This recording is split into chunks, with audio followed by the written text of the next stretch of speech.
리아, 나 개미가 나오는 꿈을 꿨어. 태사가 잠에서 깨어나 멀거니 천장을 쳐다보고 있다. 태사는 지루함을 느끼며 눈을 감았고 잠에 들었다. 시간을 잠시나마 잠으로 결박하는 것이 그가 가진 술수였다. 그것을 가장 가까이서 관람하는 것은 태사의 옆에 자주 기대어 눕는 리아였다. 리아는 태사의 꿈 이야기를 듣고 미래를 점지하곤 했다. 행복을 지키거나 불행을 예방하는 차원의 일이라고 했다. 태사에게 리아의 해몽이 당연한 일상이 될수록 자꾸 꿈과 현실이 부산스럽게 섞였다. 집에는 작은 개미가 줄지어 기어다녔다.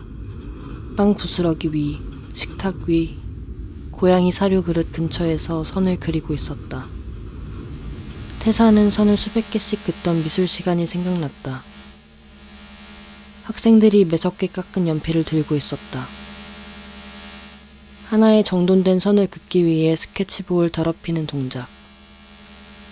팔의 각도는 제각기 달랐고 누군가는 발작을 일으키는 것처럼 부르르 떨기도 했다.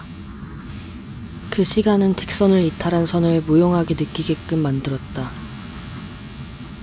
태사는 선을 긋는 개미를 퇴치할 생각부터 들어 머리가 지끈거렸다.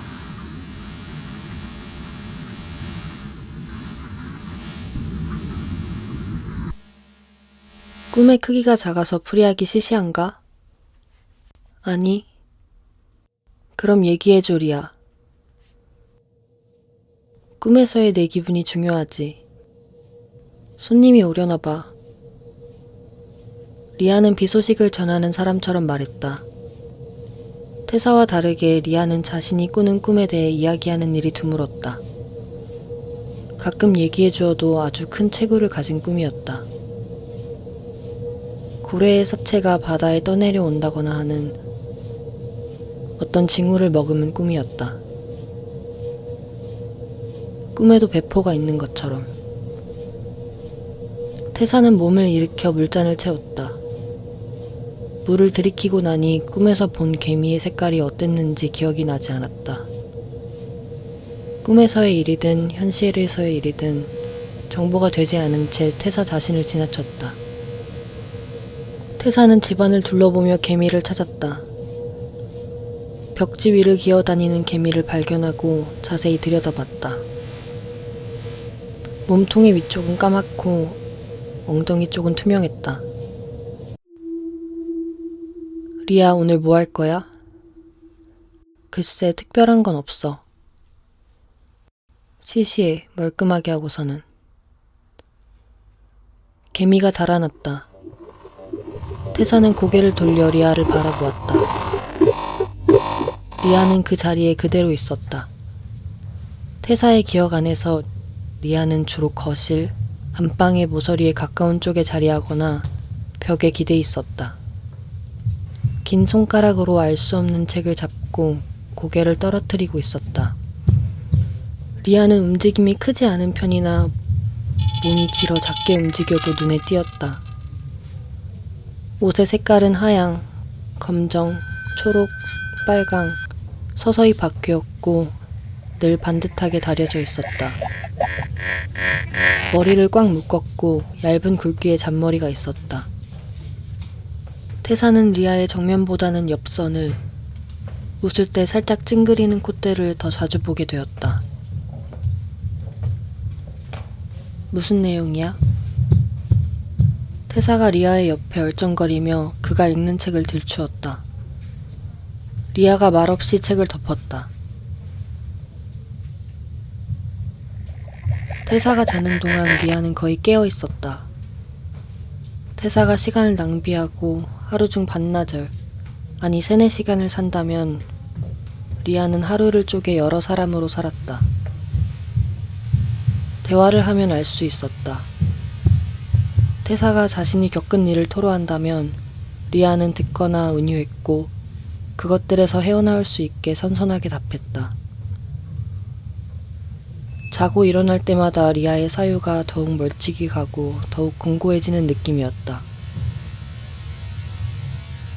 태사는 리아에게서 밀려나는 느낌이 들었다. 그 느낌에 자주 졌다. 태사가 샤워로 잡냄새를 덜어내고 나갈 채비를 했다. 딱히 목적지를 정해놓은 것은 아니지만 책찍질하는 마음으로 외출에 나섰다. 빠르게 나온다고 나왔지만 해는 뉘엿뉘엿 지고 있었다. 가로등 빛이 하늘의 온전한 파랑을 방해했다. 태사는 이 시간에 배회하는 것을 슬프게 느끼면서도 좋아했다. 멀리서 오는 개와 늑대를 분간할 수 없어 이 시간을 개와 늑대의 시간이라고 부르지 않았던가. 태사에게 개와 늑대일지 모르는 감정이 성큼성큼 내 다리를 흔들며 뛰어왔다. 태사는 양팔을 벌린 것처럼 유리문을 활짝 열어놓은 향수 가게에 들어섰다. 어두운 공간에 거울과 향수가 군사처럼 일제히 열을 맞춰 서 있었다. 위압감을 느껴 이도저도 하지 못하다가 옆에 여자가 먼저 선뜻 들어 시향하는 모습을 보고 향수를 들었다.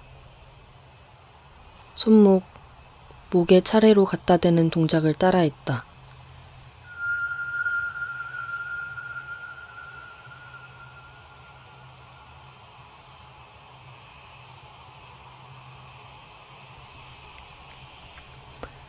어떤 향수 찾으세요? 직원이 불시에 등장했다. 아, 지금 이 향이랑 비슷한데 이끼 향이 더 난 듯해요. 그럼 이 제품 어떠세요? 직원이 흐트러진 제품을 다시 정렬했다. 이어 다른 제품을 가져와 시향지에 뿌려 흔들고 태사에게 건넸다. 직원이 추천한 향이 그의 취향에 맞았다. 직원이 건네준 향수를 순순히 들고 안내에 따라 계산대로 향했다. 계산대 앞을 지키는 직원이 다른 손님의 물건을 정성스레 포장하고 있었다. 검은색 리본이 허공을 가로지르고 상자에 안착하고 있었다.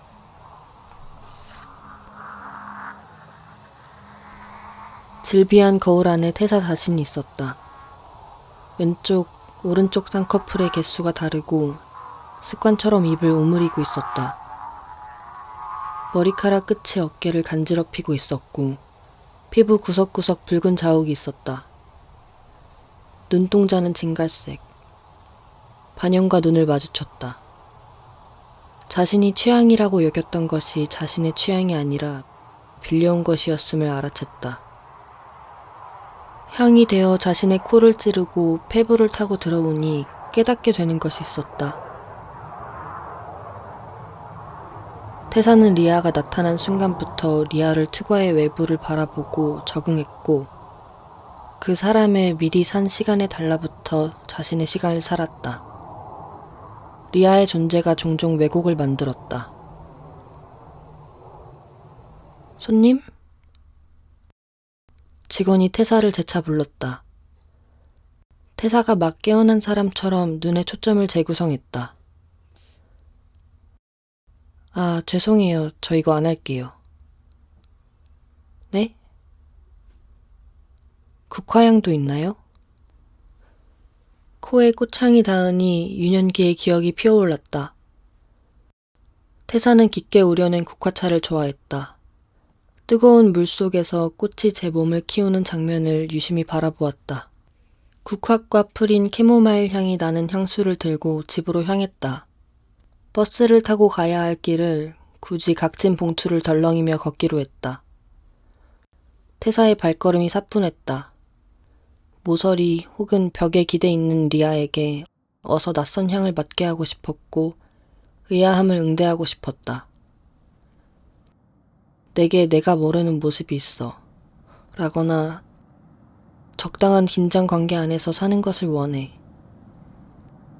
태사 자신만 알아들을 수 있는 말을, 작은 이별을 하는 말을 되뇌면서 마지막 귀퉁이에서 몸을 돌렸다. 언제나처럼 집에 불은 꺼져 있었다. 리아는 적막한 색을 좋아했다. 태사의 집에 전구를 바꾸고 쨍한 빛이 들어오지 않게끔 블라인드를 조정했다. 태사 역시 자는 것을 즐겼기에 불만스러운 빛은 아니었다. 번호키를 누르고 들어갔다. 자다 깬 고양이들이 현관에 앉아 졸린 얼굴로 태사를 반겨주었다. 리아?